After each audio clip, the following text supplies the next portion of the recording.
It was one of those cold March nights when the chill seemed to cut right through you. I had just finished an exhausting shift at the hospital where I worked as a cleaning woman. The hours were brutal, but it was good, honest work. My drive home usually helped me unwind after work.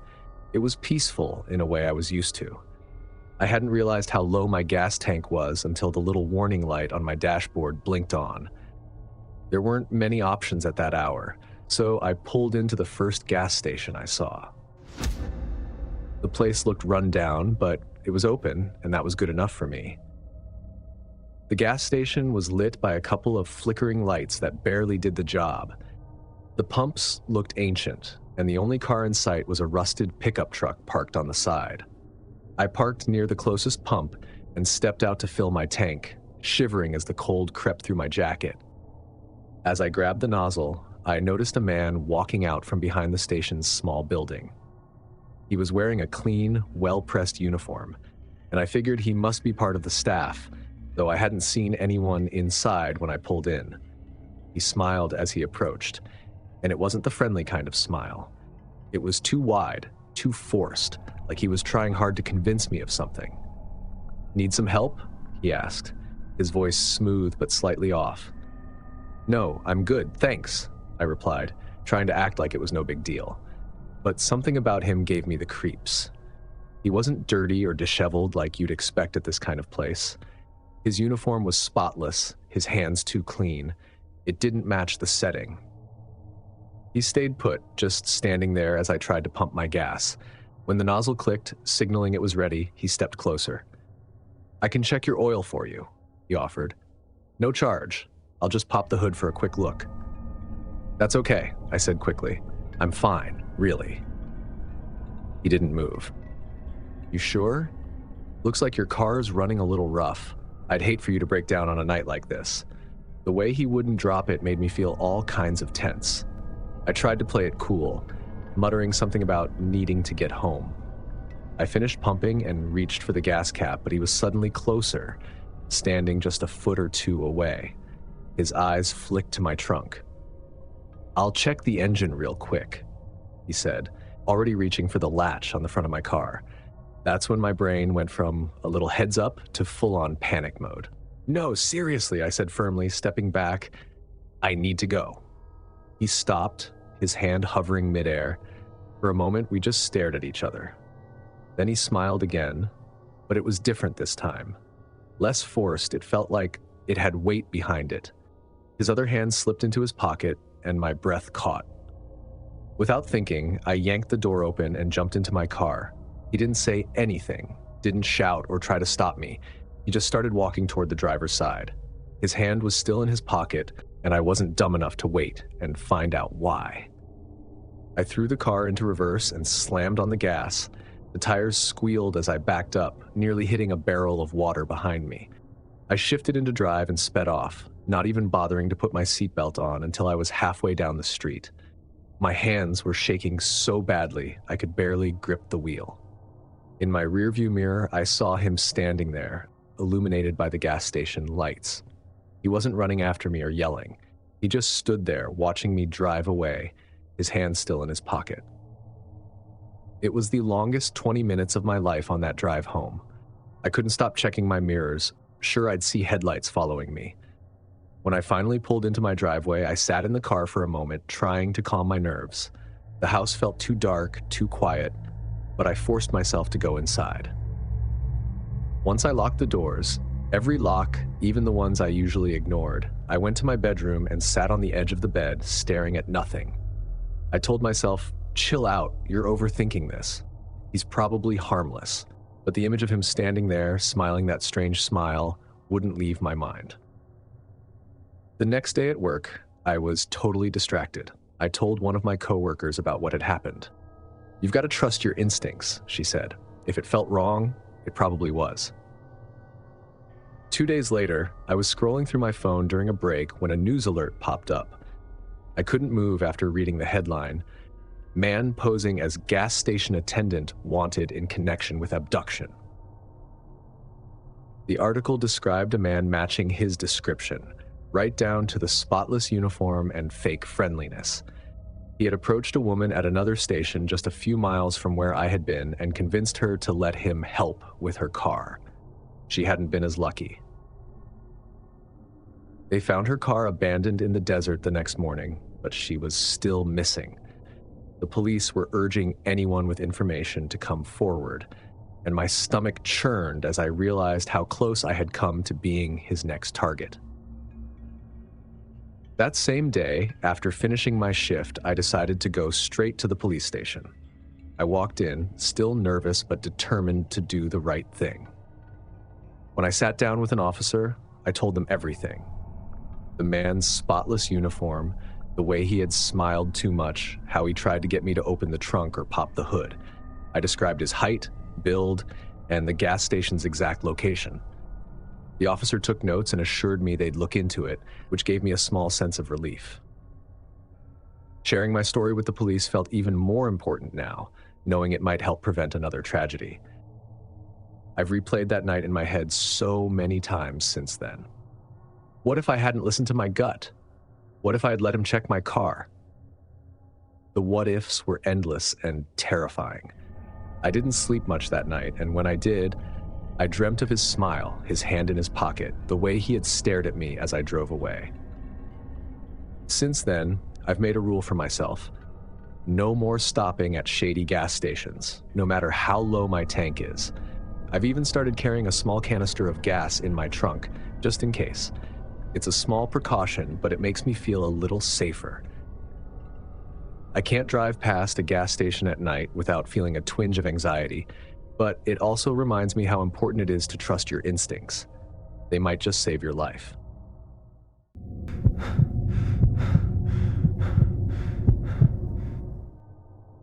Spring break in April 2023 found me driving through Tuscaloosa, Alabama on a solo road trip. As a 28-year-old college student, I'd been craving a break from the stress of exams and term papers. This trip was meant to be a mental reset. No strict itinerary, just the open road, my favorite playlists, and taking a little side trip here or there whenever something looked interesting. After several hours of driving, though, my body was stiff and nature was calling. I needed to find a bathroom fast. It didn't take long to spot a small, nondescript gas station just off the highway. You could tell the place had been around forever, with a faded sign barely hanging on and old gas pumps that looked ready to retire. Only one other car was in the lot, an old, small Honda parked off to the side. Everything about the place screamed forgotten, with a quiet that gave me chills. I pulled into a spot near the entrance and stepped out of my car. The heat of the afternoon clung to everything, making the stillness even heavier. Inside, the station wasn't much better. It looked like the place hadn't been cleaned in weeks. The narrow aisles stocked with dusty snacks and faded soda cans. It smelled like old coffee mixed with some industrial cleaner that couldn't hide the damp stink. Behind the counter sat an elderly man with thick glasses, engrossed in an old newspaper. He barely acknowledged me as I walked in. "Excuse me, where's the restroom?" He pointed to a dim hallway at the back of the store without looking up. His indifference felt odd, but I assumed it was just boredom. I followed his gesture and I made my way to the restroom. The bathroom door was a faded shade of blue, its surface marred with scratches and peeling paint. I pushed it open, stepping inside. The interior wasn't much better.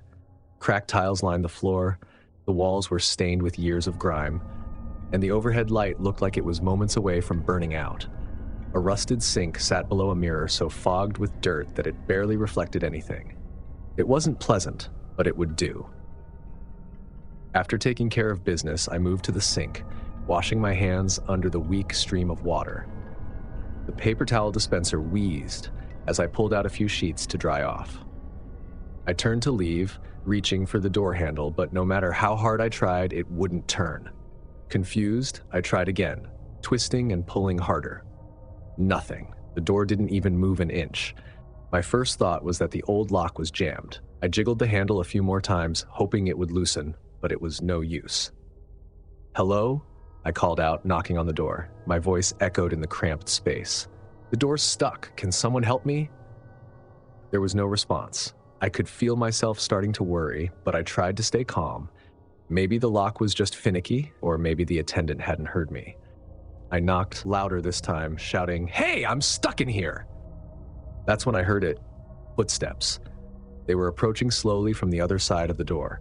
It felt like a giant weight had just been lifted off my shoulders. "Hey, I'm locked in. Can you open the door?"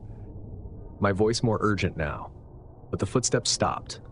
Whoever was out there didn't say anything. They didn't try to open the door or even acknowledge me. They just stood there. I could feel their presence. The silence between us was tense, like a taut rope. "Hello?" I tried again, my voice faltering a little. The footsteps resumed, this time moving away, fading into the distance until I couldn't hear them anymore. My initial relief turned into this heavy, creeping dread. Why hadn't they responded? Why hadn't they helped? I banged on the door harder, shouting louder, my fists echoing against the wood. Minutes dragged by. I pressed my ear against the door, straining to hear any sign of life outside, but all I got was silence. My mind was on a loop, running through every what-if imaginable. Was this some kind of prank? Had the attendant locked me in by mistake, or was it something worse? Just as I was about to give in to panic, the door creaked open. I nearly tripped backward when the elderly attendant showed up in the doorway, looking irritated. "What's all the noise about?" he asked, his voice gruff. I stared at him, disbelief and frustration bubbling up. The door was locked. I couldn't get out. He gave me a skeptical, weird look, like I just told him the sky was green. "Locked? It doesn't lock from the outside. You sure it wasn't stuck?" "I'm sure. I've been banging on it for who knows how long." He just shrugged. Clearly, he didn't seem to care at all. "Well, it's open now. You're good to go." Something about his nonchalance made my skin crawl. I brushed past him, muttering a terse thanks as I hurried back to the front of the store. My pulse was still racing, and all I could think about was getting out of there. As I walked to my car, I looked back at the gas station. That's when I saw it. Standing in the shadows near the side of the building was a figure. It was too dark to make out any details, but someone was there, watching me. I quickened my pace, unlocking my car and sliding in. I locked the doors and started the engine, my eyes darting back to the shadows. The figure hadn't moved. I didn't wait around to see who or what it was. I pulled out of the lot and onto the highway. Even as I drove, all I could see was the image of that figure standing motionless in the shadows. When I finally reached my hotel that night, I locked the door and wedged a chair under the handle for extra security. Over and over, I heard those footsteps in my head and the unsettling silence that followed. Who was out there? Why didn't they help? And how had the door been locked? I'll never know the answers, and maybe that's for the best. But one thing's certain, I won't be stopping at random gas stations anytime soon. The next morning, as I loaded up my car to continue my trip, it felt like paranoia had moved in, and I couldn't kick it out. Every passerby felt like they were staring a little too long. Every parked car seemed suspiciously out of place. At one point, I pulled into a rest stop just to shake the tension, staring into my coffee as if the answers to my unease could be found in its swirls. Later that day, I stopped at a more populated station to refuel. As I stepped inside to grab a snack, the bright lights and busy vibe made me feel better after the emptiness of the night before. But even there, I couldn't fully relax. I kept looking over at the exits, so focused that every creak or soft shuffle sounded like a warning. The attendant asked if I was okay as I paid for my snack, and I said I was just tired from the road. Weeks after returning home, the memory of that night stayed vivid in my mind. I caught myself Googling news about Tuscaloosa gas stations, half hoping and half dreading to find a story about something sinister happening there. But there was nothing. No reports of break-ins, no crimes that fit the eerie scenario I had experienced. Sometimes, it's the absence of answers that makes an experience linger. I'll never know who locked that door or why they didn't respond when I called out. I'll never know who or what was standing in the shadows as I fled that night. And maybe it's better that way. Whatever happened in that dingy gas station bathroom is a story I'll carry with me, A clear example of how quickly an ordinary moment can shift into something terrifying.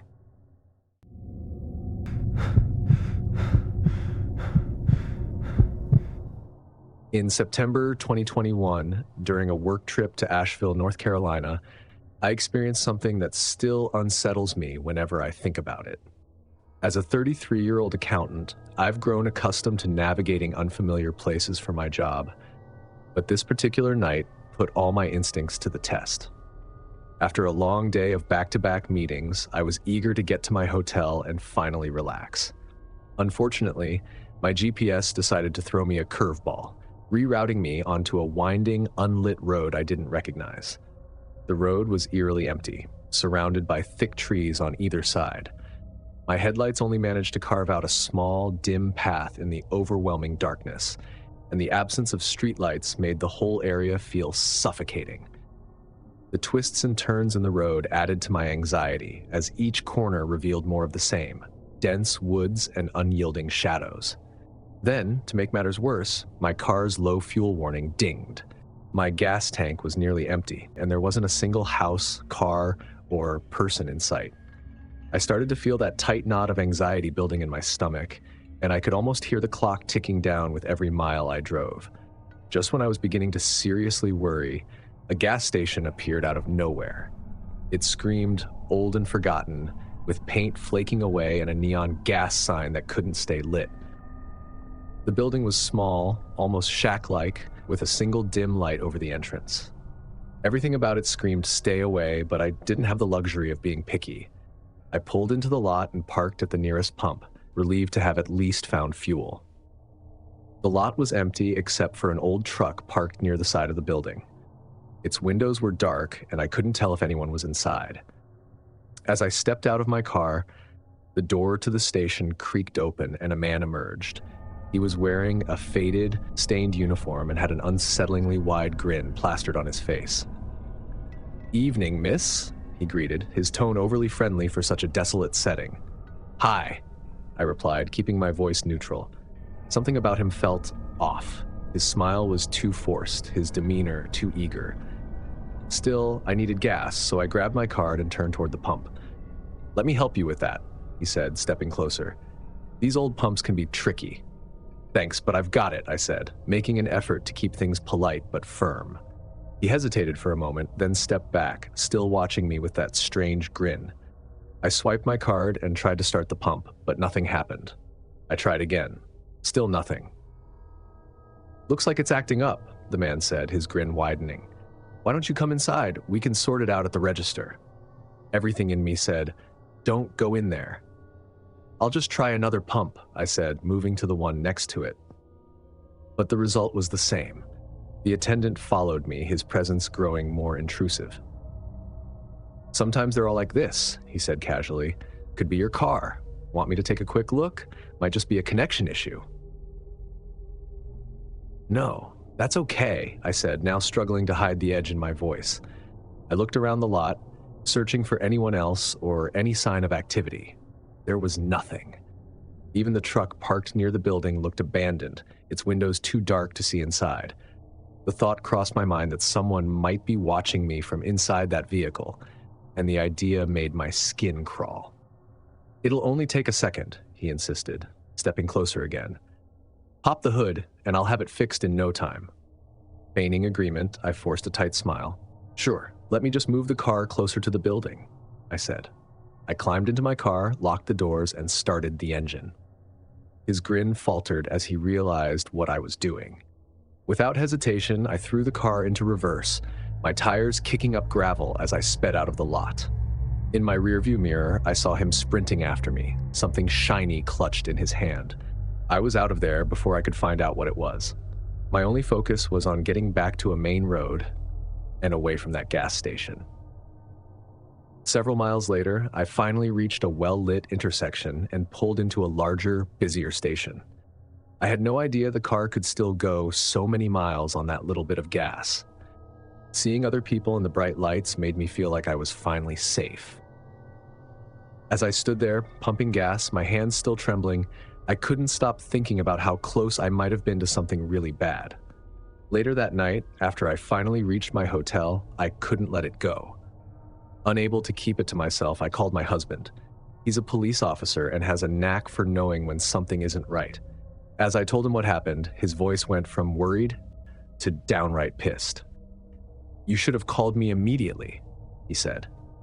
"That guy could still be out there trying to do the same thing to someone else." Without hesitation, he told me to give him every detail I could remember: the station's location, the description of the man, the truck. As soon as I finished, he said he was going to call a buddy of his, a local cop who worked near Asheville. About an hour later, my husband called me back. "I talked to my friend," he said. "He's heading over there to check it out. He said that station has a bad reputation. Some weird stuff has happened around there before. I'll let you know what he finds." I barely slept that night, tossing and turning with a mixture of fear and guilt. By morning, my husband had an update. "They found the place empty," he told me. "The truck was gone, and there was no sign of the guy you described. But here's the weird part. My friend said the pumps weren't even connected to the station's system. They'd been shut off for months. That guy had no reason to be there." Hearing that only made my unease worse. Whoever he was, whatever his intentions, I had a feeling I was lucky to get away when I did. My husband's friends said they'd keep an eye on the area, but I knew I wouldn't get the closure I was hoping for.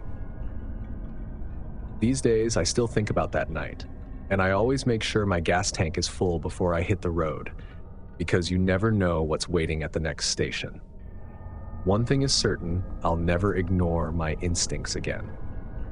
Whatever was waiting for me at that gas station, I'm just grateful I drove away.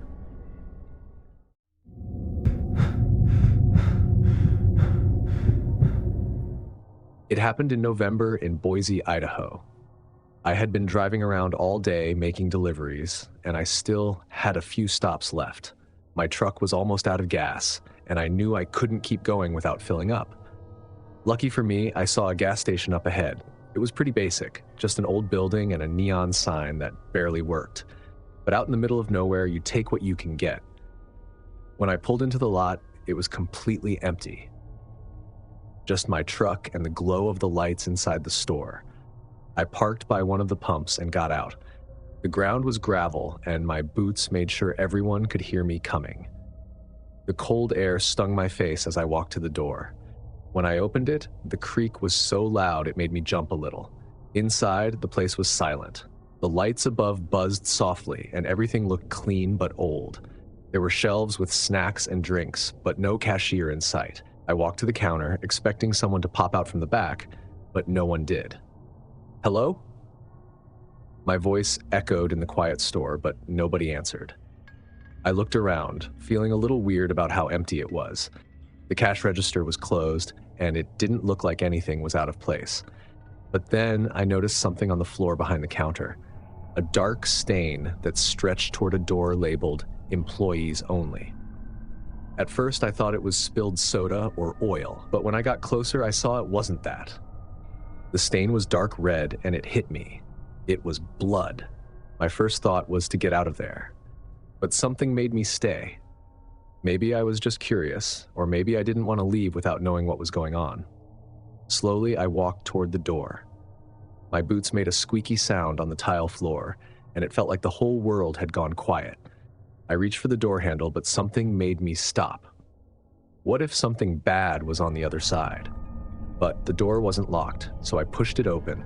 It creaked loudly, and the room inside was dimly lit by a single bulb that flickered now and then. There were shelves with boxes and cleaning supplies, but what caught my eye was in the middle of the room. A man was tied to a chair. His head hung low, and he wasn't moving. For a second, I thought he was dead. My legs went numb, and I couldn't do anything but stand there. But then he made a small groaning sound, and his head shifted a little. "Hey," I whispered, stepping into the room. "Are you okay?" He didn't answer, just groaned again. His hands were tied behind him, and there was something stuffed in his mouth, held there with duct tape. I could see blood on his forehead, and his shirt was stained too. My brain finally kicked in, and I turned and ran out of the room. Back in the store, I grabbed my phone and called 911. 911, what's your emergency? The operator asked. I tried to explain what I saw, but my words came out all jumbled. I'm at a gas station off Route 20, I said. There's a man in the back, tied up, and there's blood everywhere. I think he's been hurt. The operator told me to stay on the line and wait for the police, but I didn't want to stay in that creepy store. I ran back to my truck, locked the doors, and kept watching the gas station entrance. My heart was racing as I looked around, expecting someone to come running out after me. It felt like forever, but finally I saw the flashing lights of a police car coming down the road. 2 officers got out, shining their flashlights as they walked toward the store. I jumped out of my truck and waved them over, trying to explain what I saw. They went inside, moving carefully. One of them had his gun drawn, and the other stayed close behind. I stayed outside, pacing back and forth. My mind was spinning with what I'd seen. One officer came back out to speak to me, while the other stayed with the man in the back. "We've called an ambulance," the officer said, looking serious. "He's lucky you called. It looks like someone tried to rob the place and didn't want to leave witnesses. They knocked him out and tied him up, but something must have scared them off before they could finish the job." The ambulance took the man to the hospital, and the officers asked me to give a statement. Once that was done, they told me I could leave. As I drove away, I started to feel the weight of everything that had happened. My hands were still shaking, and I couldn't stop thinking about the blood and how quiet the store had been. As I drove home, every shadow on the road seemed darker, every sound louder. I kept thinking about the way the man looked so helpless, tied to that chair. What if I hadn't stopped at that station? Would anyone have found him in time? The thought made my chest clench up, and I had to remind myself to keep breathing. That night, I couldn't sleep. Every time I closed my eyes, I saw the blood on the floor and the man tied to the chair.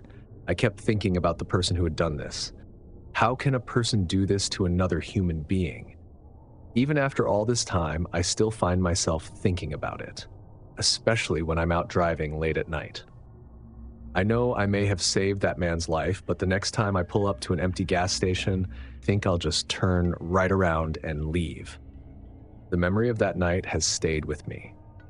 You think you're just stopping for gas, but in an instant, your whole world can change. You never know what's waiting for you in the quiet moments. If these stories sent shivers down your spine, make sure you hit that like button and subscribe so you never miss our next chilling upload. Don't forget to share this video with your thrill-seeking friends. Got your own eerie gas station encounter? Please email me. I'd love to share your story in a future video. Stay safe out there and trust your instincts when something doesn't feel right. Thanks for watching, and I'll see you in the next nightmare.